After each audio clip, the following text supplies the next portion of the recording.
How to activate sound in Waze app. Hello guys, this is Atticus and welcome back to App Hacks. In today's video, I'll teach you guys how you can activate sound on Waze app. So without any further ado, let's dive right into it. The first thing you will need to do is open up your Waze app. Make sure that you've installed it. You can easily find it on App Store or Google Play Store. Open it up after you find it, and after you open it up, tap on the three lines on the top left.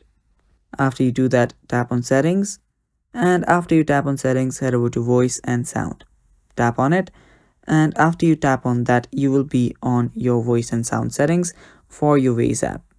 Now you will see this option right here for different sounds on Waze. Now if it is on off, you will need to turn it on. So by default, sometimes it might be on off, so you can simply turn it on, and then that is how you activate sound on your Waze app.